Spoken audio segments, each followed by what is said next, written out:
हाँ, hello students. पिछले video में हम लोग sexual reproduction in flowering plants, इसमें माइक्रोस्पोरोजेंसिस, मेगा स्पोरोजेंसिस, ये दो चीज़ें हम लोग स्टडी कर चुके हैं। मैं थोड़ा सा फिर से उसको रिवाइज कर देता हूँ। माइक्रोस्पोरोजेंसिस में development of pollen grains within anther, megasporogenesis में development of ovule within the ovary.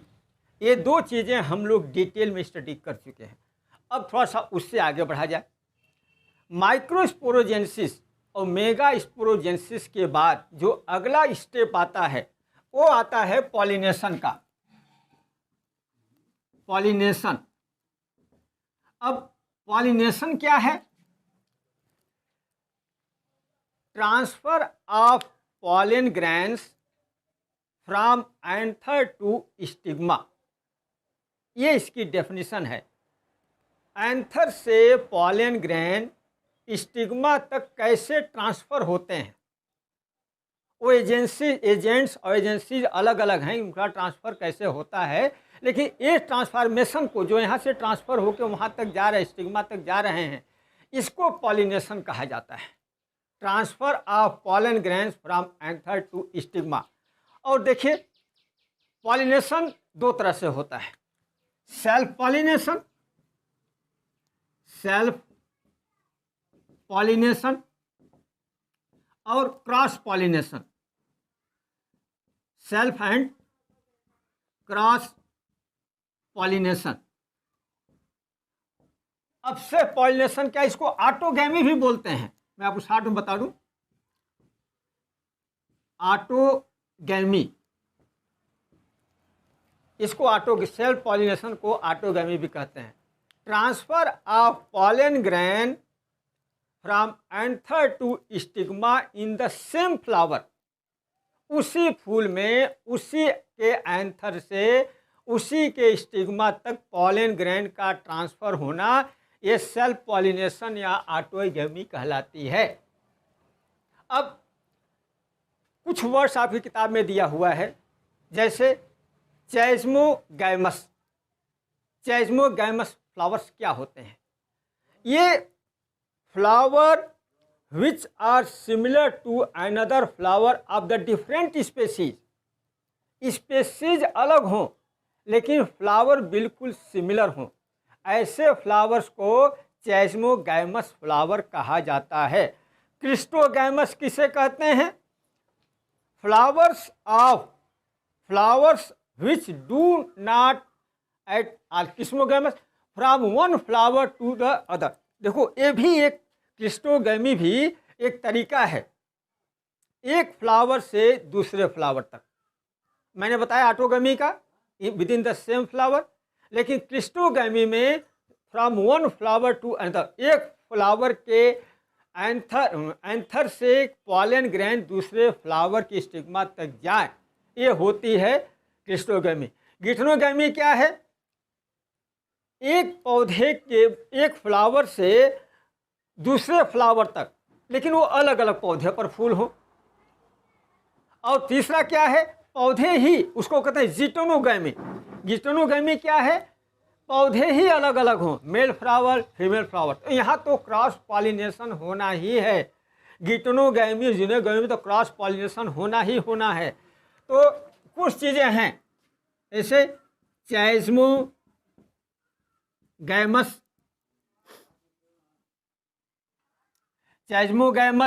उसके बाद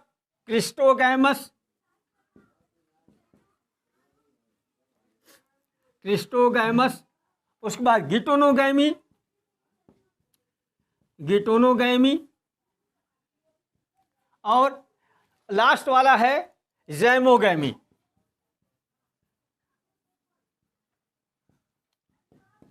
देखिए, ये एक तरह से फ्लावर्स हैं, ये अलग अलग स्पेसीज हों लेकिन फ्लावर बिल्कुल सेम लगे देखने में।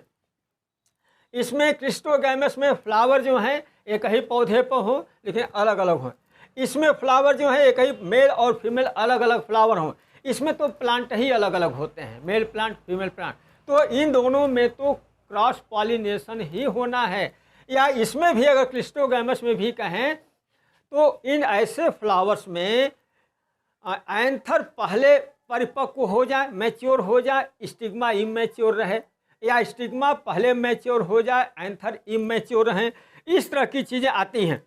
अब मैं थोड़ा सा पॉलिनेशन वाले पर आता हूँ, इसको हम मिटा देता हूँ कि अगर पॉलिनेशन होता है, ख़ास तौर से क्रॉस पॉलिनेशन, तो क्रॉस पॉलिनेशन के लिए कई सारे एजेंट्स हैं जिनके द्वारा एंथर स्टिग्मा तक पहुंचते हैं।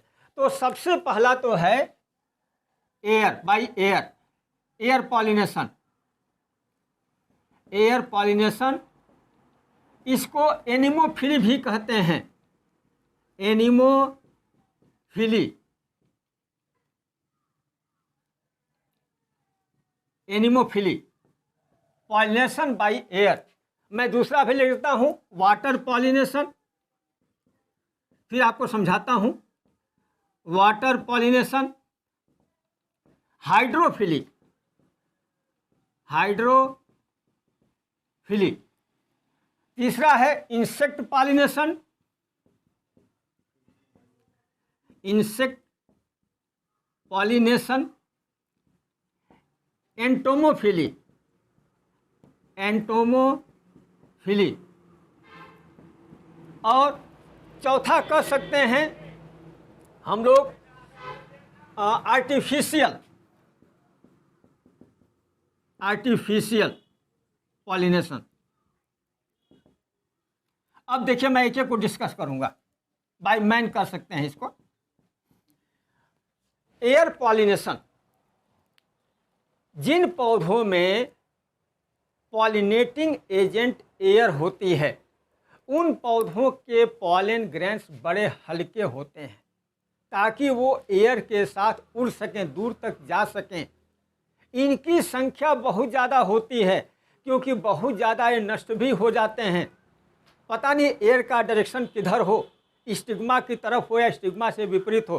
तो एयर वाले पोल्यूशन में, एयर वाले पॉलिनेशन में ये जो पॉलिनेटिंग एजेंट एयर है, इसके लिए पॉलन ग्रेन्स खास तौर से बने होते हैं, हल्के होते हैं, चिपचिपे होते हैं, वो रुखेदार होते हैं कि उनके साथ वो उड़ के साथ कहीं जाके वहाँ पहुँच जाए किसी तरह से।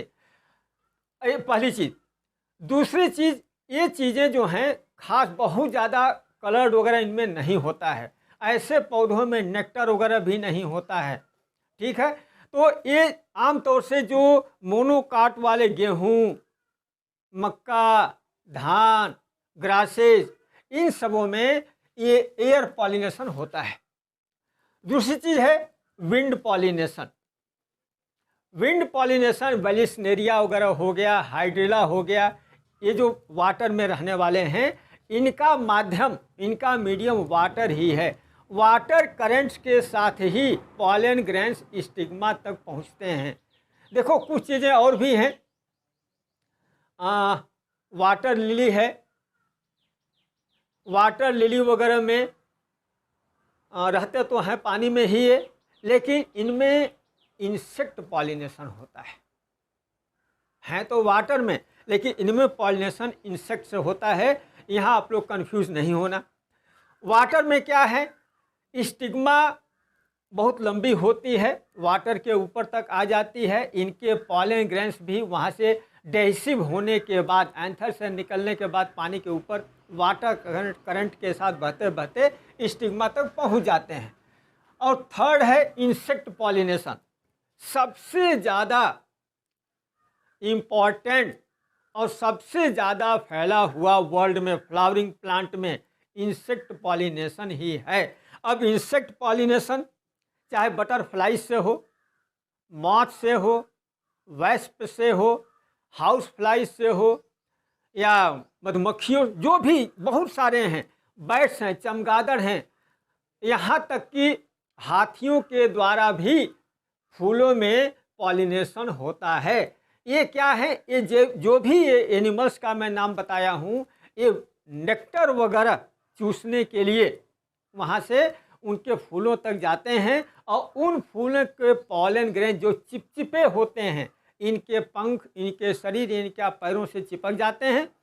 ये कीट एक से दूसरे फ्लावर में जाते रहते हैं और उनमें फिर ये इंसेक्ट पॉलिनेशन होता है। तो यहाँ एजेंट कौन से हो गए? यहाँ एजेंट इंसेक्ट ही हो गए। और आर्टिफिशियल का बता दूं, जहाँ लोग खुद अपने बगीचे लगाते हैं, माली होते हैं, तो वो जानबूझकर पॉलन ग्रेन्स को लेकर स्टिग्मा पर डाल देते हैं, जैसा उनको चाहिए वैसा। तो ये कुछ तरीके हो गए पॉलिनेशन के। अब देखिए, अगर हम आर्टिफिशियल पॉलिनेशन की बात करें तो इसमें दो शब्द आते हैं, इमैस्कुलेशन और बैगिंग। इमैस्कुलेशन और बैगिंग। इमैस्कुलेशन क्या है? कई बार जो बाइसेक्सुअल फ्लावर हैं, जिनमें एंथर और स्टिग्मा दोनों ही पाए जाते हैं, तो चिमटी से, फोर्सेप्स से स्टिग्मा एंथर्स को पहले ही काट कर निकाल दिया जाता है। एंथर्स को कट करके निकाल देना कि सेल्फ पॉलिनेशन न हो, इसी को इमैस्कुलेशन कहा जाता है, कटिंग ऑफ एंथर। बैगिंग क्या है? स्टिग्मा को, एंथर को काटने के बाद स्टिग्मा को ढक दिया जाता है, बटर पेपर वगैरह से स्टिग्मा को ढक दिया जाता है, और जो पॉलन ग्रेन चाहिए, जो वांटेड हैं, उन पॉलन ग्रेन्स को इकट्ठा करके जब स्टिग्मा मैच्योर होती है तो वहाँ वो लोग डाल देते हैं। तो पॉलन स्टिग्मा को पैक करके, बटर पेपर में पैक करके रखना, ये बैगिंग कहलाती है। अब देखिए, दो चीज़ें तो हो गई पॉलिनेशन में। एक मिनट, अब थोड़ा सा और आगे बढ़ा जाए। मैंने वहाँ पर बताया था pre fertilization, fertilization, post fertilization. अब ये तो कुछ प्री फर्टिलाइजेशन की बातें हो गई। अब यहाँ पर हम लोग फर्टिलाइजेशन की बात करेंगे। Fertilization, pollination is followed by fertilization. Pollination के बाद फर्टिलाइजेशन ही आता है। अब यहाँ पर एक फिगर में बनाऊंगा, मैंने पीछे एक फिगर बनाया था पिस्टिल का, जिसे गाइनीशियम भी कहा जाता है। वो फिगर दोबारा बनाऊंगा मैं, थोड़ा सा आप लोग करना पड़ेगा ऐसे। देखो, बहुत जल्दी मैं फिगर बना रहा हूँ। ऐसे ऐसे बना दो, इसका ऊपर का स्टिग्मा बना दो, बीच में यहाँ ओव्यूल बना दो, 3 यहाँ एंटीपोडल सेल्स हो गई, और उसके बाद बीच में यहाँ 2 पोलर न्यूक्लियाई हो गई। उसके बाद नीचे एक सेल हो गई, नीचे एक सेल हो गई। इसके बाद 2 सिनर्जिड हो गई। ये 8 न्यूक्लिएट स्टेज, या इसको कह सकते हैं कि 7 सेल स्टेज बनाया था मैंने। अब अगर देखिए, यहाँ पर पॉलन ग्रेन आ गए, पॉलिनेशन हो गया।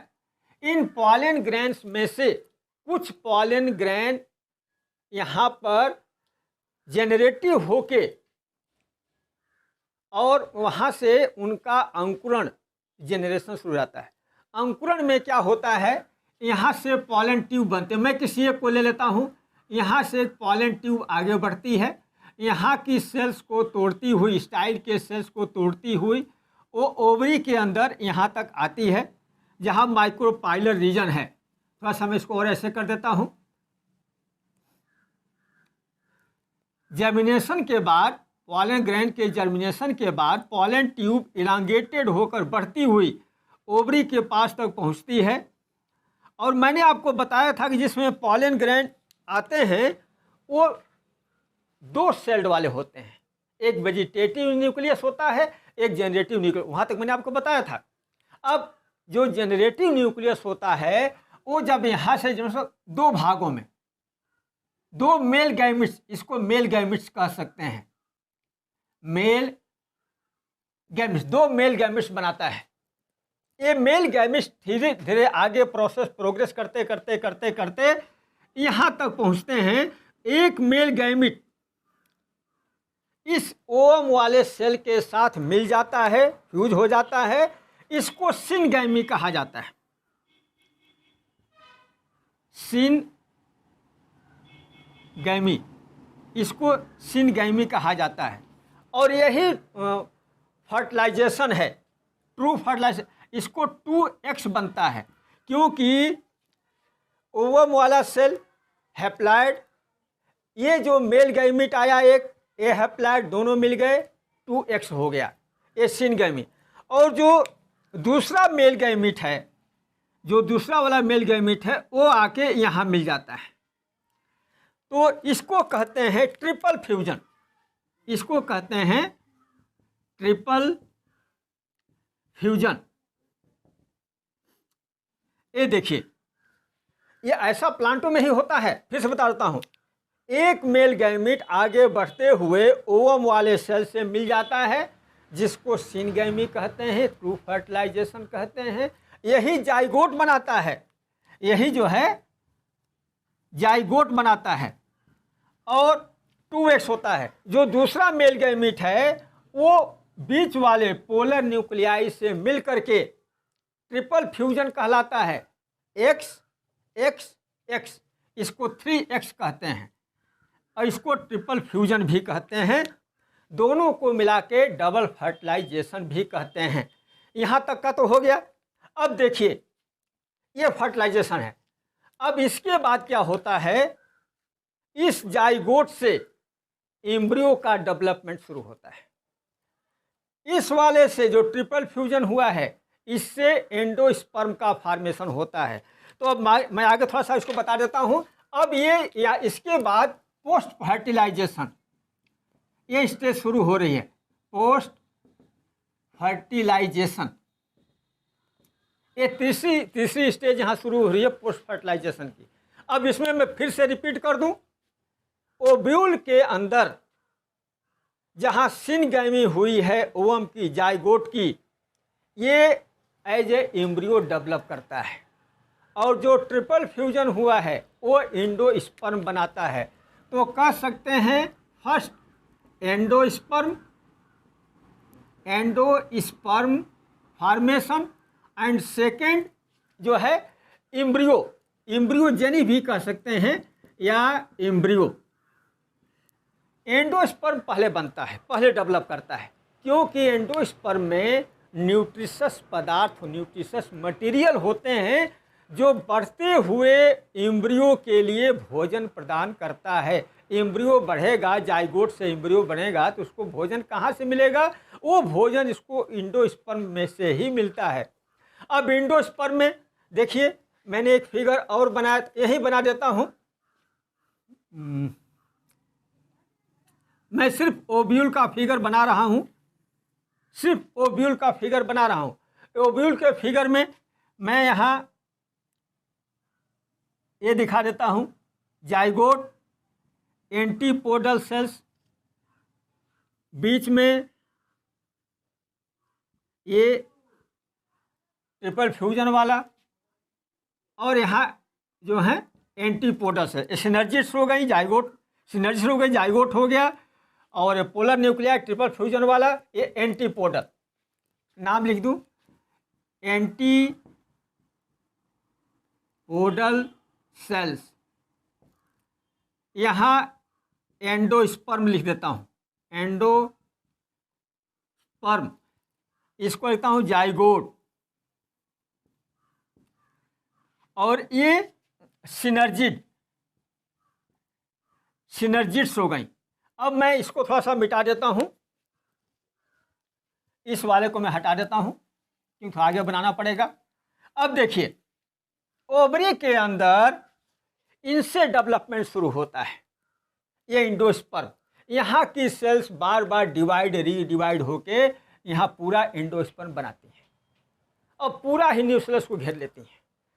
ये डेवलप होके एम्ब्रियो बनाता है, जाइगोट से एम्ब्रियो बनाता है, जिसको एम्ब्रियोजेनी भी कहते हैं। अब ये एम्ब्रियो डेवलप होगा, तो मैं आप लोगों को एक फिगर बनाता हूँ, थोड़ा सा फिगर आप लोग बना लेना। इसको मैं दिखाता हूँ आप लोगों को, थोड़ा सा ऐसे फिगर बनाइए। जब यहाँ से डेवलप होता है आगे, कई सारी स्टेजेज आती हैं, तो ऐसे करके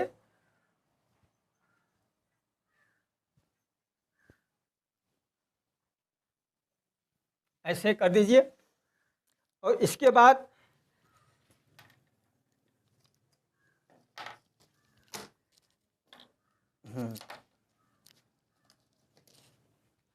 इसको ऐसे बनाइए,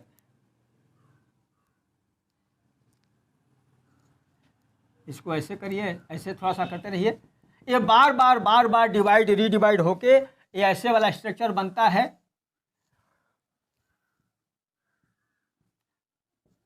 देखिए ऐसे ऐसे करिए, थोड़ा सा नीचे लेके आइए, इसको थोड़ा सा ऐसे करिए। हाँ, अब मैं थोड़ा सा दूसरी तरह की एक उससे कर देता हूँ ताकि आप लोगों को समझ में आए। देखिए ये है ऐसे, ये इसको ऐसे कर दीजिए और इसको थोड़ा सा ऐसे ऐसे और ऐसे करके बनाइए। तो ये इस तरह से डेवलपमेंट हो। मैं थोड़ा सा नाम इसका लिख देता हूँ। इसको बोलते हैं SCU स्कूटेलम, एक कोलियोप्टाइल,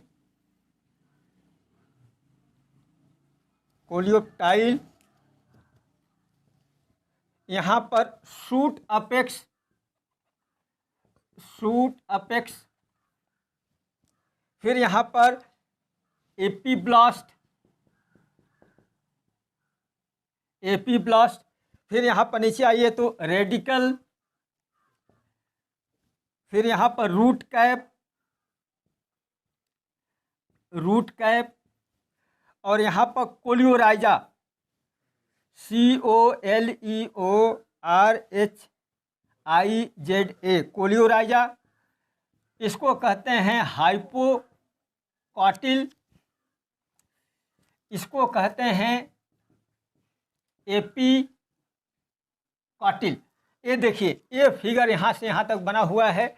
अब इस फिगर को थोड़ा सा आप लोग ध्यान से बनाइएगा तो थोड़ा समझ में आ जाएगा। अब देखिए